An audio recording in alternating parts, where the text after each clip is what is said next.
Hello दोस्तों, स्वागत है आप सभी का मेरे YouTube चैनल प्रतीक सिंह क्लासेस पर। आज का ये वीडियो आपके और आपके बच्चों के भविष्य के बारे में है। तो आशा करता हूँ कि आप सभी अगर स्टूडेंट्स हैं या पेरेंट्स हैं तो अंत तक मेरे वीडियो को ज़रूर देखेंगे, क्योंकि ये वीडियो आपके या आपके बच्चों के उज्जवल भविष्य से जुड़ा हुआ है। यहाँ पे बहुत कुछ जानने को समझने को मिलेगा आपको, जो कि आपको किसी दोस्त या रिश्तेदार या फिर पड़ोसी के द्वारा नहीं बताया जाएगा। वीडियो शुरू करने से पहले आप सभी से मेरा निवेदन है कि कृपया मेरे चैनल को लाइक करें और सब्सक्राइब तो ज़रूर करें, ताकि इसी तरीके के ज्ञानवर्धक वीडियोज़ मैं आपके लिए बनाता रहूं और आप तक लाता रहूं। तो शुरू करते हैं आज का वीडियो। अभी 12वीं का रिजल्ट पब्लिश होने वाला है, या फिर किसी स्टेट में हो गया होगा। अगर आप एक स्टूडेंट हैं तो आप सोच रहे होंगे कि लाइफ में आगे क्या करें, कहाँ एडमिशन लें, कहाँ जाएं। आप अपने दोस्तों को देखते होइएगा कि वो कहाँ पे जा रहे हैं, कहाँ पे एडमिशन ले रहे हैं।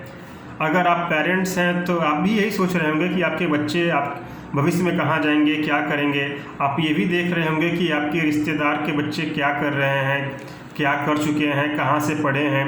आपके कॉलोनी के बच्चे, आपके पड़ोस के बच्चे या फिर आपके मित्र के बच्चे क्या कर रहे हैं, उन्होंने कहाँ से पढ़ाई की, या फिर वो लोग अगर एडमिशन लेने वाले हैं तो कहाँ पे जाके एडमिशन लेंगे, किस तरीके का भविष्य होगा उनका। और यही सब आपके दिमाग में आजकल चल रहा होगा।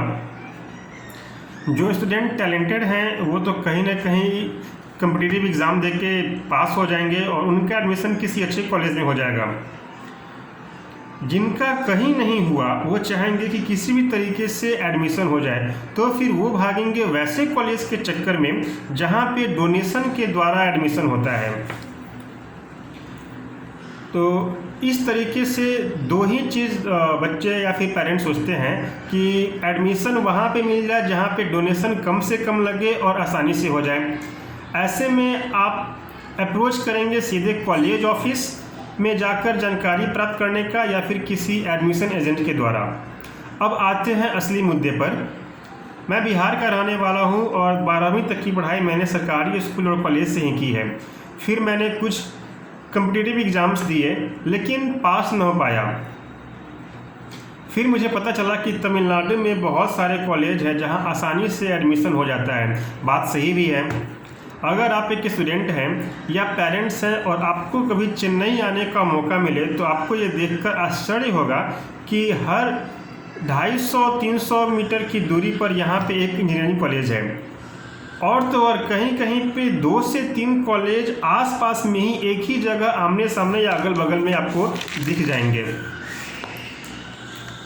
तमिलनाडु में जितना 10th या 12th का स्कूल है उससे कहीं ज़्यादा यहाँ पे इंजीनियरिंग का कॉलेज है, क्योंकि यहाँ पे इंजीनियरिंग कॉलेज खोलना एक धंधा बन चुका है। किसी भी तरीके से पेरेंट्स से पैसा चूसना है, भले ही विद्यार्थी का भविष्य कुछ भी हो, वो चाहे आगे जाके ठेला चलाए, इससे कोई मतलब नहीं है कॉलेज को। पूरे राज्य में 600 से ज़्यादा इंजीनियरिंग कॉलेज है, जिसमें से लगभग 250 कॉलेज चेन्नई शहर में ही या फिर इसके आसपास 100 किलोमीटर के रेडियस में हैं। अगर आप किसी कॉलेज को विज़िट करते हैं तो कॉलेज का गेट देखकर ही आप खुश हो जाएंगे कि इतना भव्य कॉलेज होगा। लेकिन आप जब कॉलेज गेट के अंदर जाएंगे तो आपको पता लगेगा कि 1 या 2 ही बिल्डिंग में कॉलेज का क्लासरूम भी है, एडमिशन ऑफिस भी है, लैब भी है, हॉस्टल भी है और मेस भी है। और पास में एक छोटा सा दुकान है जहाँ पे स्टूडेंट्स के लिए कुछ सामान जो उन्हें हर दिन के लिए चाहिए, जैसे कि तेल, साबुन, सर्फ, चॉकलेट, बिस्किट, ये सब मिल जाता है। कुछ कॉलेज तो शहर से इतने दूर हैं जहाँ चेन्नई सेंट्रल रेलवे स्टेशन से उतरकर 2 से 3 बार बस बदलकर जाना पड़ता है। चेन्नई रेलवे स्टेशन से वहाँ तक जाने में 7 से 8 घंटे लग जाते हैं। कॉलेज के आसपास शहर क्या, गांव तक नहीं होता।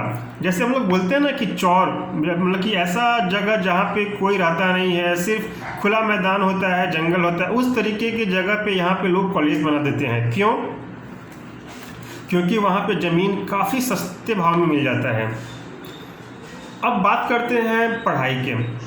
इंजीनियरिंग पढ़ाई का मतलब है बच्चों को भविष्य की चुनौतियों और संभावनाओं के बारे में पढ़ाना। यहाँ तो सिलेबस ही 15 से 20 वर्ष में एक बार बदला जाता है। मतलब कि एक बार जो किसी कॉलेज या यूनिवर्सिटी में यहाँ पे बुक फिक्स कर दिया गया, सिलेबस फिक्स कर दिया गया, वो अगले 20 साल तक उसी को पढ़ाते हैं। मतलब कि अप टू डेट सिलेबस होता ही नहीं है। बच्चे को यही नहीं पता होता है कि आज टेक्निकल फील्ड में हो क्या रहा है या फिर आगे जाके टेक्निकल फील्ड में होगा क्या। ठीक है, और तो और जो सब्जेक्ट्स बुक्स होते हैं जो इंजीनियरिंग कॉलेज में पढ़ाया जाता है वो भी लोकल ऑथर के ही होते हैं या फिर कॉलेज के ही किसी स्टाफ के द्वारा लिखा होता है।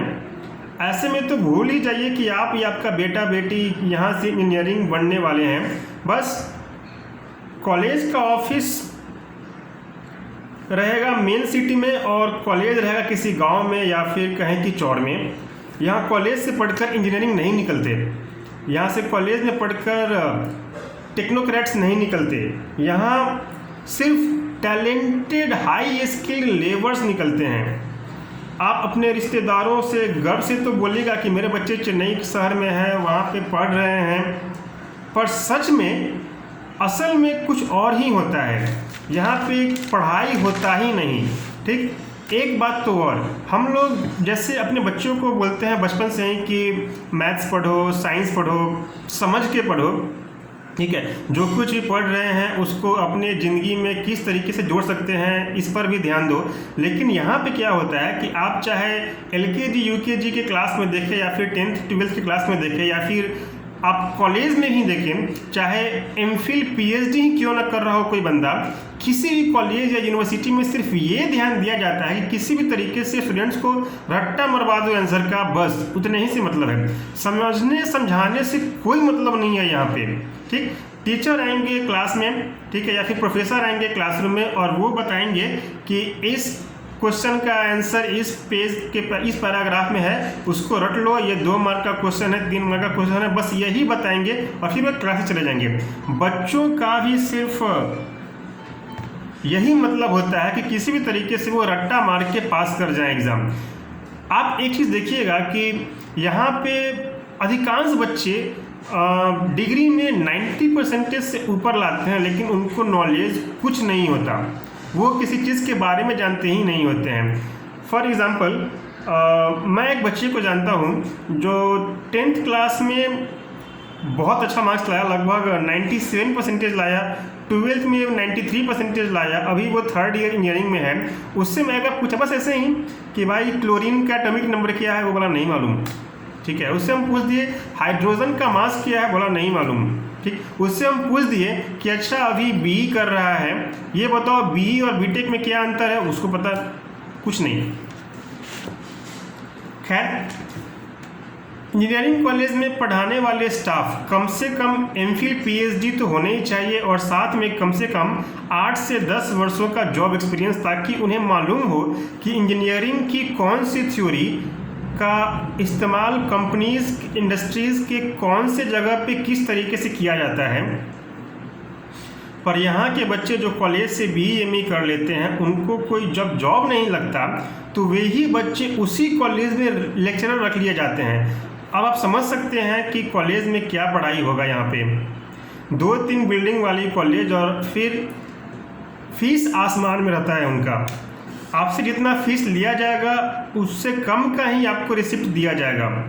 ठीक है, लगभग 40 से 50 हज़ार का अंतर होता है। मतलब कि मान लीजिए अगर आपको स्कूल में कॉलेज में बोला जाए कि आपका 1 साल का फीस 1.5 लाख रुपया है या 2 लाख रुपया है, तो आपसे पैसे तो वो 2 लाख ही लेंगे, लेकिन आपको जो फी रिसिप्ट है वो मिलेगा सिर्फ 1.5 लाख का। मतलब कि 50,000 रुपया कहाँ गया इसका आपको रिसिप्ट नहीं मिलेगा।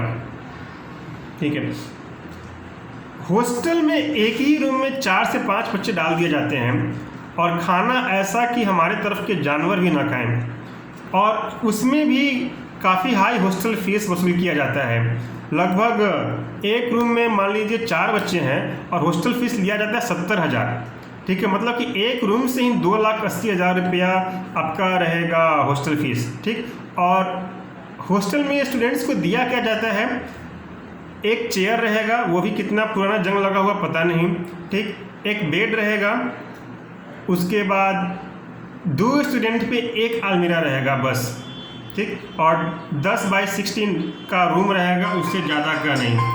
ठीक है, तो आप समझ सकते हैं कि यहाँ पे एजुकेशन के नाम पे प्योर बिजनेस होता है।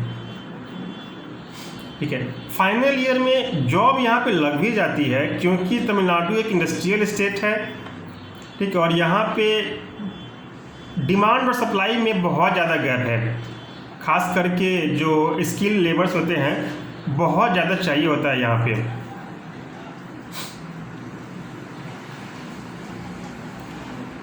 यहाँ पे जब जॉब लगती है तो लेबर क्लास में जॉब लगती है, जहाँ का शुरुआती सैलरी होता है 15 से 20 हज़ार रुपया। ठीक है, इंजीनियरिंग क्लास में तो जॉब लगता ही मुश्किल से है। ठीक है, वो ऐसा नहीं है कि तमिलनाडु के सारे कॉलेज गए गुजरे हैं। ठीक है, बहुत कम कॉलेज है यहाँ पे जहाँ से इंजीनियर सही मायने में बन के निकलते हैं और वो किसी अच्छे मुकाम तक पहुँच पाते हैं। नहीं तो मोस्टली कॉलेजेस में क्या करते हैं कि वहाँ पे होता है एक मैनेजमेंट टीम जो इस बात का देख रेख करता है कि स्टूडेंट को कहाँ भेजना है, उनको कहाँ पे जॉब लगवाना है। होता क्या है कि फाइनल ईयर में भी यहाँ पे स्टूडेंट से पैसे लिया जाता है 20,000 30,000 रुपया, ये कह के कि आप अभी पैसा दो, आपको जॉब लगवा दिया जाएगा। स्टूडेंट पैसा दे भी देते हैं, दे भी क्यों ना, उनको भी शर्म होता है, गार्जियन को भी शर्म होता है कि अगर जॉब ना लगेगा तो वो अपने रिश्तेदारों को क्या बोलेंगे, घर वालों को क्या बोलेंगे। ठीक है, पैसा दे दिया HR टीम को और फिर जॉब लगता है CL3 में। CL3 का मतलब होता है कंपनी लेवल 3। ठीक है, अगर आप किसी अच्छे कॉलेज से इंजीनियरिंग कीजिएगा, जैसे कि स्टेट गवर्नमेंट हो गया, सेंट्रल गवर्नमेंट हो गया, फिर बहुत अच्छे प्राइवेट कॉलेज भी हो गए। ठीक है, तो वहाँ पे आपको डिग्री लेने के बाद जो जॉब लगेगा वो लगेगा आपको ग्रेजुएट ट्रेनिंग इंजीनियरिंग में। ठीक है, जो होता है कंपनी लेवल 7। ठीक, और यहाँ पे क्या होता है कि पैसा खाने के बाद भी कॉलेज का जो मैनेजमेंट है वो आपको जॉब लगवाएगा, प्लेसमेंट करवाएगा CL3 में, जो कि होता है ITI पास कैंडिडेट्स के लिए, और सैलरी वही 15 से 20 हज़ार रुपया। अब आप सोच लो कि अगर आप या आपके बच्चे बैंक लोन से पढ़ाई कर रहे हैं या फिर किए हैं तो कितने वर्ष में आप लोन चुकाइएगा, जबकि आपका सैलरी ही 20,000 रुपया है। फिर आपके खुद का मेंटेनेंस, आपको फैमिली को भी देखना है, और फिर अपने रिश्तेदारों से आप क्या बोलिएगा। ठीक है, होता यह है ना कि जब जॉब लग गया तो रिश्तेदार ही बोलते हैं कि अच्छा इनका जॉब लग गया बच्चे का, अब तो इनका रहन सहन ही बहुत अच्छा हो जाएगा। ठीक, पैसा हाथ में कुछ आ नहीं रहा है। ठीक, और बच्चे उस हाल में जॉब कर भी रहे होते हैं तो घर से ही पैसा मांगते हैं कि मम्मी पापा इतना पैसा भेजो, मुझे थोड़ा सा प्रॉब्लम हो रहा है, क्योंकि चेन्नई शहर में रहना बहुत मुश्किल है। यहाँ पे एक कमरे का फ्लैट मिलता है 8 से 9 हज़ार रुपये के महीना में।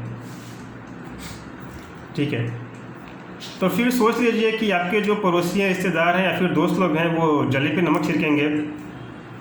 अब चूंकि बच्चे लेबर क्लास में जॉब करते रहेंगे तो वो भी अपने घर पे नहीं आना चाहेंगे, उनको भी घर पे आने में शर्म लगेगा। तो अगर आप साउथ के डोनेशन कॉलेज में आना चाहते हैं या फिर अपने बच्चों को भेजना चाहते हैं तो एडमिशन लेने के पहले 1000 बार सोच लीजिए। यहाँ पे होता ऐसा है कि हर कॉलेज में जहाँ पे डोनेशन पे एडमिशन होता है वो क्या करते हैं कि शहर के मेन जगह पे अपने कॉलेज का एक एडमिशन ऑफिस खोलेंगे। ठीक है, और वहाँ बहुत इतने अच्छे तरीके से उसका सजावट करते हैं कि आपको लगेगा कि आप किसी एक बहुत अच्छे कॉरपोरेट ऑफिस में जा रहे हैं। वहाँ पे जाके आप एडमिशन कर लिए, कॉलेज तो गए नहीं देखने के लिए, और वो कॉलेज होता है इतने दूर जगह पे कि जहाँ पे चेन्नई सिटी से जाने में 4 से 5 घंटा लग जाता है। ठीक, और जब वहाँ पे पहुँचिएगा तो आपको लगेगा कि जो कॉलेज है वो बिल्डिंग अंडर कंस्ट्रक्शन ही है। एक ही बिल्डिंग में या फिर 2 बिल्डिंग में मोस्टली क्लास भी चल रहा है, एडमिशन भी वहाँ पे हो रहा है, वहाँ पे मैनेजमेंट का ऑफिस भी है, वहीं पे आपका हॉस्टल भी है उसी में। ठीक है, उसी के पीछे में मेस भी है जहाँ पे बच्चे लोग को खाना खिलाया जाता है, गाय भैंस वाला। ठीक है, यहाँ पे लाइफ नहीं है स्टूडेंट्स के लिए। ठीक, ना तो वह पढ़ाई कर सकते हैं ना ही मौज मस्ती, जैसा कि नॉर्थ में दोनों होता है। अगर आपको कॉलेज में एडमिशन चाहिए और पढ़ाई भी करना है, जॉब भी चाहिए, लाइफ में मस्ती भी चाहिए, और ऐसा जॉब चाहिए कि अपने खुद को लाइफ में एंजॉय कर सके, अपने पेरेंट्स को पास रख सके, तो प्लीज़ साउथ के कॉलेज में मत आइएगा। यहाँ पे आने पे आपका गला कट जाएगा, ज़िंदगी बर्बाद हो जाएगा। ठीक है, एक चीज़ और, जैसे कि बिहार और यूपी में होता है कि बहुत कॉलेज वहाँ भी है लेकिन वहाँ पे जॉब नहीं होता, क्योंकि वहाँ पे उस तरीके की इंडस्ट्री नहीं है जितने कि साउथ में है, ठीक। पर एक चीज़ आप मान लीजिए कि वहाँ पे पढ़ाई इतना अच्छा होता है, ठीक है, ताकि बच्चे जब डिग्री कोर्स कंप्लीट करके निकलेंगे तो इतने अच्छे से उनका बैकग्राउंड पढ़ाई का होगा कि वो किसी अच्छे गवर्नमेंट जॉब में निकाल लेंगे, ठीक है। लेकिन तमिलनाडु में ऐसा नहीं होता। बच्चे यहाँ पे सिर्फ रट्टा मारते हैं कॉलेज में, ठीक है, जाके आंसर शीट में उल्टी करके आ गए, ठीक है, किसी भी तरीके से पास हो गए, ठीक है, और फिर पास होने के बाद जॉब कहाँ करते हैं? लेबर क्लास में। मैं ऐसा नहीं बोल रहा कि यहाँ पे कोई कॉलेज ख़राब है या फिर यहाँ पे आना नहीं चाहिए। बहुत से बच्चे ऐसे भी हैं जो यहाँ पे आके पढ़े हैं और बहुत अच्छे मुकाम पे पहुँच गए हैं। बल्कि मैं ये बोल रहा हूँ कि यहाँ का जो एजुकेशन सिस्टम है वो कैसा है, ठीक है। हम लोग की तरफ ये जाना जाता है कि साउथ मतलब कि बहुत अच्छा कॉलेज होगा, वहाँ पे बहुत अच्छा कल्चर होगा वहाँ पे, लेकिन यहाँ पे तो ना तो एजुकेशन सिस्टम अच्छा है, न ही यहाँ का कल्चर अच्छा है। यहाँ पे नॉर्थ और साउथ का बहुत ज़्यादा रेसिज्म का प्रॉब्लम है। आप यहाँ पे आओगे, ठीक है, आप गोरे हो तो ये देख के यहाँ के लोग आपसे जलेंगे, ठीक है। उनको हिंदी आता भी होगा तब भी वो आपसे हिंदी में बात नहीं करेंगे, सिर्फ आपको इरिटेट करने के लिए, ठीक। मैं जब सबसे पहले तमिलनाडु आया था साल 2008 में, ठीक है, जब चेन्नई सेंट्रल के बाहर निकला तो मैं एक ऑटो ड्राइवर को बोला कि भैया महाबलीपुरम चलोगे। महाबलीपुरम एक जगह का नाम है, बहुत फेमस जगह है, ठीक। तो पता है उसने क्या जवाब दिया? हिंदी बोला, इंडिया वाला ना, इंडिया से आया है ना। अब सोच लो यहाँ का मेंटलिटी इस तरीके का है। एक बार अगर आप घर से इतने दूर आ गए, यहाँ पे इडली डोसा में अगर फंस गए तो ज़िंदगी बर्बाद हो जाएगा आपका। ये मेरे वीडियो का पहला पार्ट है। अगले पार्ट में मैं ये बताऊंगा कि कॉलेज में एडमिशन के नाम पे डोनेशन का गोरख धंधा कैसे चलता है यहाँ पे। अगर आपका कोई प्रश्न है, ठीक है, यहाँ के कॉलेज के बारे में, यहाँ के एजुकेशन सिस्टम के बारे में, जॉब के बारे में, तो आप मुझसे पूछ सकते हैं। मेरा कमेंट सेशन नीचे में दिया हुआ है, आप वहाँ पे जाके अपना क्वेश्चन टाइप करें और सेंड करें। मैं उसे पढ़ूंगा और आपका ज़रूर से ज़रूर रिप्लाई देने का कोशिश करूँगा, ठीक है। तो बहुत कुछ है यहाँ के बारे में जानने के लिए, ठीक है। प्लीज़ प्लीज़ प्लीज़ जितना ज़्यादा हो सके जो बिहार और यूपी के लोग हैं जो इस वीडियो को देख रहे हैं, अगर आप एक पेरेंट्स हैं या फिर बच्चे हैं तो साउथ में न ही आए, ठीक। गला कट जाएगा यहाँ पे आके और ज़िंदगी बर्बाद हो जाएगा। पूरा ज़िंदगी इडली डोसा में ही निकल जाएगा और यहाँ पे कुछ मिलने वाला नहीं है, ठीक है। 98% केसेस में ऐसा ही होता है। वैसे बच्चे जो यहाँ से निकल पाते हैं, कुछ कर पाते हैं, वो मोस्टली वही बच्चे होते हैं जिनके पेरेंट्स का कुछ पहले से ही सेटिंग होता है किसी अच्छे जगह पे जॉब लगवाने का, या फिर पैसा दे के कहीं पे लगवा देते हैं, ठीक। यहाँ पे एजुकेशन गोरख धंधा है। यहाँ पे कोई पढ़ाता नहीं है, यहाँ पे सब रट्टा मरवाता है, ठीक। तो प्लीज़ यहाँ पे आने से पहले 1000 बार सोचें। और अगर आप एक पेरेंट्स हैं और अपने बच्चे को यहाँ पे भेज रहे हैं तो आप ये भी सोच लीजिए कि बिहार या यूपी या फिर झारखंड से ये जगह इतना दूर है कि आपको आने में ही लग जाएगा 2 दिन, ठीक। यहाँ पे अगर आपके बच्चे के साथ कुछ गलत हो गया, ठीक है, तो हर किसी का तो इकोनॉमिक बैकग्राउंड इतना अच्छा है नहीं कि वो फ्लाइट लेके तुरंत से आ पाएगा, ठीक। तो बस आप सोच सकते हैं कि उस 2 दिन के जर्नी के बीच यहाँ पे क्या क्या हो सकता है। मैंने अपने यहीं कॉलेज में बहुत से ऐसे वाक़े देखे हैं जहाँ पे बच्चे बिगड़ जाते हैं यहाँ पे कॉलेज में आके, क्योंकि वो उनको तो पता होता है कि घर से पैसा मिल रहा है हर महीने, ठीक है, पेरेंट्स तो भेज ही देंगे पॉकेट खर्च के नाम पे, और वो तो देखने जा नहीं रहे हैं कि यहाँ पे क्या हो रहा है, बच्चे क्या कर रहे हैं, वो क्लास जा भी रहे हैं कि नहीं जा रहे हैं, ठीक। या फिर पेरेंट्स को ये नहीं पता होता है कि जो बच्चे हैं भले ही घर में रहने तक वो बहुत ही गोनू टाइप के रहे होंगे, लेकिन बाहर में जाके क्या वो वैसे ही रह पाएंगे जैसा कि वो घर में हैं, ठीक है।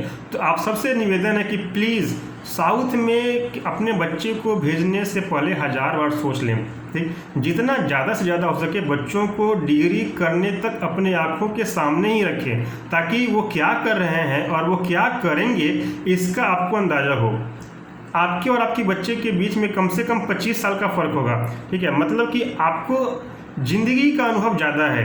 भले ही बच्चे मजाक उड़ाएं आपका कि आप पिछले ज़माने के हैं, पुराना सोचते हैं, लेकिन आप अपने बच्चे के भविष्य के बारे में जितना अच्छा सोच सकते हैं उतना और कोई नहीं सोच सकता और न ही बच्चे समझ सकते हैं इस बात को। ठीक है, तो जितना ज़्यादा से ज़्यादा हो सके अपने बच्चे को बस उतना ही दूर भेजिए जहाँ तक जाना आपके लिए संभव हो, जल्दी से जल्दी।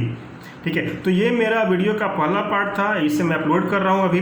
सेकंड पार्ट में आपको मैं ये बताऊंगा कि साउथ के कॉलेज में किस तरीके से एडमिशन के नाम पे गोरख धंधा होता है, यहाँ पे किस तरीके से पेरेंट्स को उल्लू बनाया जाता है और बच्चे के भविष्य के साथ खिलवाड़ किया जाता है। यहाँ पे तो कुछ कॉलेज ऐसे हैं जिनको एडमिशन चाहिए ही नहीं, उनको बच्चे चाहिए, क्योंकि वहाँ पर अगर सीट 200 है तो 150 स्टूडेंट्स ही आ पाते हैं। ठीक है, कुछ कॉलेज ऐसे हैं जहाँ पे स्टाफ लोग को ही काम दे दिया जाता है कि अगर आप 10 स्टूडेंट्स को लेके ना आए एडमिशन के लिए तो आपको सैलरी नहीं दिया जाएगा या फिर आपको जॉब से निकाल दिया जाएगा।